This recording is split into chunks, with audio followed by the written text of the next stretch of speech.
Gas Station Simulator. Is it worth a buy? Let's read the words of the developer. Buy an abandoned gas station and restore it to its full glory. Renovate, upgrade and expand upon the offered services to keep up with your clients' demands. Oh, and don't forget to sweep the fucking floor every 10 seconds. Yes guys, this is gas. Yes guys, this is Gas Station Simulator, where basically you buy a gas station, an old decrepit, run down, not even working gas station, and you've got to renovate it. And it does have a little bit of a story going on here. Your uncle's in the mob who lends you money, then threatens to beat you the shit out. Actually, does get you the shit beat out of you because you don't pay it back. And then it's all bullshit. Let's be honest. Who cares? It's bullshit. The story, what you should do with this story, Mr. Developer, is pick it up, spit on it, and throw it out the window. That's the story. Because, guys, the fun in this game has got nothing to do with your Uncle Willie. The fun in this game is taking a dilapidated piece of land where you have a few buildings and you convert one into your main gas station, one into a warehouse and the other one into a workshop. It's fun. It's more than fun. It's highly, highly addictive and great fun, guys. I've had a blast playing this. I've been playing it for 2 days now, most of it offline, but played the shit out of this game. In fact, I've finished it, if you can finish a game like this.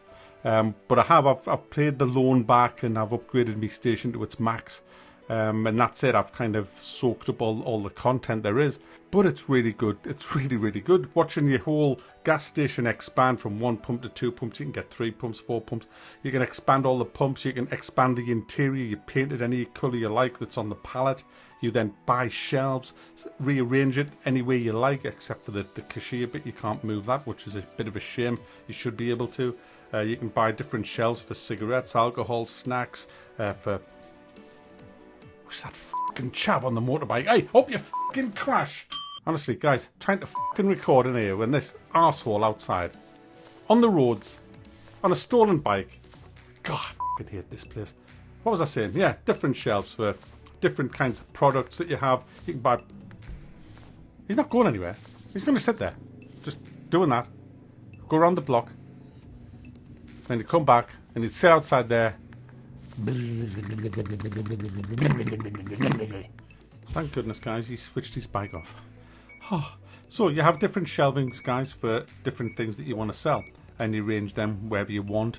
As you expand your gas station, you get more and more room to put more and more shelves. It starts off really small, but then by the time you've got up to rank 5, by passing all the challenges, which I'll come to in a second, you've got a pretty big area where you can put lots and lots of different shelves in.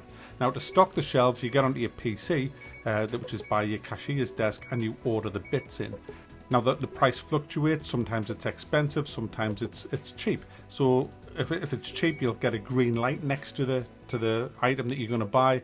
And I only buy stuff when it's green at the end of the day. So you just buy as much as you can hold in your warehouse. But again, your warehouse, you can expand that. It starts off really small, but as you renovate it and expand it, you can get that up to level 5 as well, where you can store a shit ton of stuff. And then you have to actually go and do all of this. A lorry will actually arrive, or a truck at your gas station. You have to open the door, the electric door. He drives in, you open the back up, you offload all the boxes, put them on your shelves. Then you have to wait till he's gone, because if you don't shut the door, you can get thieves in who will actually steal your stuff. So you do all that, which is really good, really immersive. And you've got to do exactly the same thing for your garage where you repair cars, because in there you'll have shelves where you store stuff like batteries, oil, spare mirrors, spare wheels, tyres, paint where you can fix scratches and stuff like that. And the cars drive in, you jack them up, and then you'll have a look by holding down your shift button, and you can see, you can rebind all the keys, and you can see which bits need replacing. They'll be highlighted in yellow, so you'll go and fix a couple of wheels, broken mirror and all that. It's the most time consuming job in the game, where you have to send, and then you send them back out. You'll get instantly paid. But then you might have people who need gas. They might have a couple of cars in waiting, queuing up for gas. You might have 4 or 5 people at the till inside. You might have your bins overflowing. There might be a mess all over the place, because the more people that come in, the more mess that happens. You've got toilets as well that you've got to keep clean. So eventually you're going to need to employ some staff. And this is where the game gets really good, because you buy a little caravan for them to live in. They come on your land, and I've got 3 members of staff, and I have them the different graded for what they're good at. You can see the bio, whether they're good at repairing cars on the till, and the more they do that job, the better they get as well. But once you kind of get enough money to have 3 members of staff, what I've found is always keep one on the till, because the till's a little annoying mini game. It can take a long time as well if you get somebody with like 15 or 17 items. You've got to hold a button down to put the conveyor belt coming across. You've got to then grab the items with your mouse by holding your mouse button down as you hit it, swipe it over the scan, then drop it into the basket. Now the thing is, with any of these jobs that you're doing, whether it be filling up with petrol, you have to put just the right amount of petrol in that they're asking for. If you screw up by giving them too much or too little, or if you drop something out of the basket without scanning it, or if you do something to the car that they didn't ask for, you will lose the money for that. And also you'll lose the rating. You'll get a negative rating, and you need good ratings so you can keep upgrading your garage. So it is important that you get these jobs done very accurately, essentially. So what I've tended to do is keep somebody 24/7 on the till. For every minute that I'm open, I have someone on the till. It's usually have to have 2 people assigned to that, because they piss off after the 8 hours without telling you as well. And then you have to bring in a new one onto the till. I cover the repairs and the gas myself, and the cleaning. But if it does get hectic, I've got another guy for an emergency who I can bring in onto the pumps or onto the repairs, while I might do some heavy cleaning. It's floor sweeping simulator. End game of this is floor sweeping simulator, because you get so many people in your garage, especially when a tour bus from Roswell turn up with all these freaky UFO watchers. They all come in, and I like them really, because they spend a fortune. They love the cigarettes and the alcohol, guys. So they come in and get all the drugs. So keep your shelves heavily stocked. Keep your warehouse full. And also, same with the pump, you have a fuel tank outside that you've got to keep that full, or your pumps will dry up. So there's a lot to manage, a lot to think of. There's a lot to upgrade in this game. It's a constant upgrade, but it's so much damn fun doing it, guys. It's one of the best simulator games I've played, has to be said. Not the best, but certainly one of the best. Brilliant fun I've had playing with it. Unfortunately, guys, there is a shit ton wrong with this. It is in early access, as you're probably aware. It doesn't look the best. It's not brilliantly optimized. Certainly after playing it for 3 or 4 hours, you'll find it start to chug along. There could be a memory leak somewhere. The physics is bugged. Sometimes you'll pick something up and it'll go flying all over the place. You'll lose garbage bags through the floor. You'll lose wheels. You'll pull a wheel off the shelf to put it on a car, and it'll just fly off somewhere.